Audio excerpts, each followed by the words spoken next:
सहायता करके उसको सक्षम करा गया। श्री रघुनंदन राव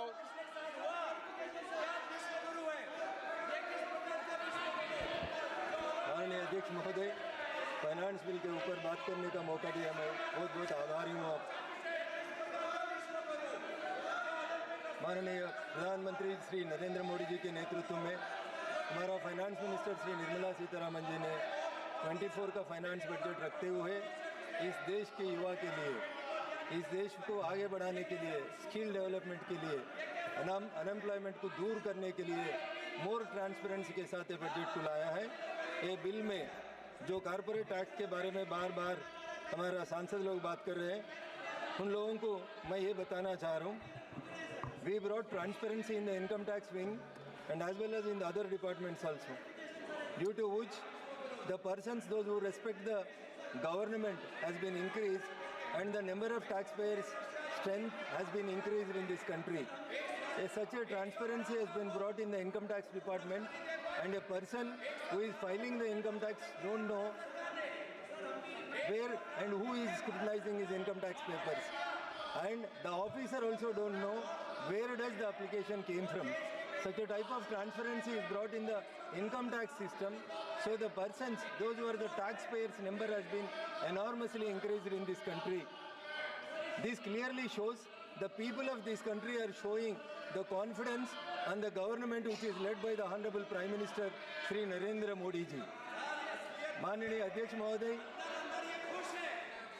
अध्यक्ष महोदय, हमारा तेलंगाना राज्य में बार बार इसके पहले जो सरकार था, टीआरएस सरकार, या जो सरकार 6 महीने के पहले गवर्नमेंट में आया था, वो सरकार, ये दो सरकार, कांग्रेस की सरकार ही होने दो और टीआरएस का सरकार होने दो, कभी भी स्टेट में कुछ अच्छा हुए तो उन लोग करे बोलते, अगर कुछ बुरा हुए तो वो सेंटर के ऊपर डालने के लिए कोशिश करते रहते। हर बार वो 10 साल का बीआरएस का रूलिंग होने दीजिए, नहीं तो 6-7 महीने को कांग्रेस का रूलिंग होने दो। कोई भी एक बात, कभी भी कुछ राज्य के लिए केंद्र सरकार ने कुछ अच्छा करता, उस अच्छा चीज़ के बारे में इन लोग कुछ भी नहीं करता, बार बार बदनाम की पॉलिटिक्स करना है, उसके अलावा कुछ भी नहीं कर रहा है। अध्यक्ष महोदय, तेलंगाना में 28 crores 88 lakhs 11,000 rupees public money has been spent by the then government, TRS government, for 10 years, which was found fault by the CAG department, and CAG said that there is no permission for these 28 crores 88 lakh 11,000 rupees. Even if you come to the Pradhan Mantri Awas Yojana, the central government has given Pradhan Mantri Awas Yojana like other states to the Telangana also. Under the scheme of Pradhan Mantri Awas Yojana, the central government is giving the money, and the KCR says he is giving in the name of 2 BHK, but unfortunately they never say that the central government has given the money under Pradhan Mantri Awas Yojana. Now the new government, which is headed by Congress party and Mr. Revanth Reddy, they are saying that they are going to give Indiramma houses, but they are also not saying that this money is being given by the Honorable Central Government under the leadership of Narendra Modi ji for Pradhan Mantri Awas Yojana. At least he says that we want to correlate the money of the Pradhan Mantri Awas Yojana with Indiramma houses. Like this, there are so many schemes which were given by the central government and the money is being dispersed. Earlier it was under the UPA rule, there was only 32% of the devolution of funds was there. But now it has been increased to 42%, but no one is saying that the states are getting 42% of the devolution of the funds. उसमें भी कैसा कम करके बताने के लिए कोशिश करता। माननीय अध्यक्ष महोदय, हम लोग नया जीत के हैं, पहली बार सांसद बन के हैं, इतना सीनियर लोग बन के 5 बार 6 बार जीत के आके ये क्या तरीका मेरे तो समझने में नहीं आ रहा। अगर लैला को देखना है तो मजनू का आंखों से देखो, ये बजट को देखना है तो निर्मला सीतारमण जी का आंखों से देखो, गरीब का आंखों से देखो। Poorest of this poor in country is being served by this government. You people are shouting about only A1 and A2. क्यों बोले तो आपको A1 का दावत याद आता, A2 का दावत याद आता, कभी भी दावत का। माननीय अध्यक्ष महोदय, एक शब्द भी, ये क्या अध्यक्ष महोदय, 2 मिनट बोलने का मौका दे अध्यक्ष महोदय। ऐसा है बोले तो 372 में स्पष्ट है, सदन नियमों प्रक्रियाओं से चलता है। उसमें मंत्री जी का स्टेटमेंट मांगा, मंत्री जी ने आपको स्टेटमेंट दे दिया, आपकी मांग को स्टेटमेंट दिया। संसद के अंदर, लोकसभा के अंदर, नियम प्रक्रिया के अंदर उस पर स्पष्टीकरण नहीं मांगा जाता। ओके, माननीय मंत्री। In the year 2014, when Honorable Prime Minister Narendra Modi ji came into power, there was a demand for to bring one nation, one tax. Congress लोग बोलते हैं हमारा सोनिया जी का मानस पुत्रिका, but they failed to introduce the GST bill 2004 and 14.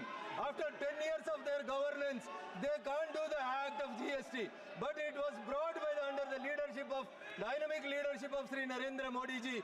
The GST was being introduced in this country. In the year 2017, when it was introduced for the first time, for the first month, 68,000 crores of rupees has came as the GST tax in this country, and in the last month it has been grown up to the 2 lakh crores. Your Honor, may kindly see, this is all happening just because of the transparency and the government which is doing all this for the poorest of the poor.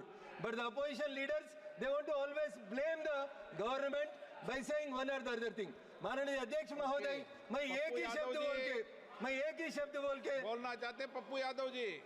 अध्यक्ष महोदय, मैं एक ही बात बोल के मैं conclude करना चाहता हूँ। अगर 2024 का बजट को अगर सही तरीका से देखना है तो वो देखना है तो तेलुगु में कहावत है, अगर लैला को देखना है तो मजनू का आंखों से देखना है। ये लोग ये बजट को देखना है तो पूरा पूर ऑफ द कंट्री के साथ उसका आंखों से देखना, मगर उन लोग जो नाम लेता ये 1 and 2 उन लोगों के दावतों में कहा के उसका आंखों से देखे थे बजट उन लोगों को समझ नहीं आता। मैं पहली बार जीत के आया, मेरे को ये बजट का फाइनेंस बिल के ऊपर बात करने का मौका दिया, मगर उन लोगों को घंटों का शब्द करने का आवाज और अवसर दिए तो भी उन लोगों को कई शब्द, एक शब्द में उन लोग अच्छा भी बोलने के लिए बजट के मना किया। मगर मैं पहली बार आया तेलंगाना से, जहां टीआरएस और बीआरएस और कांग्रेस पार्टी ने पैसा केंद्रीय सरकार से लेता और बदनाम हमारे को करता। कल का बजट में सिर्फ और सिर्फ 2 पदों के ऊपर 48,000 crores has been given to the Telangana government, मगर वहां हमारा तेलंगाना कांग्रेस का सरकार ने बड़ा फ्लेक्सी लगा के ये बात बोलते तेलंगाना से भाजपा को 8 MP दिया, 8 पैसा भी नहीं लाता।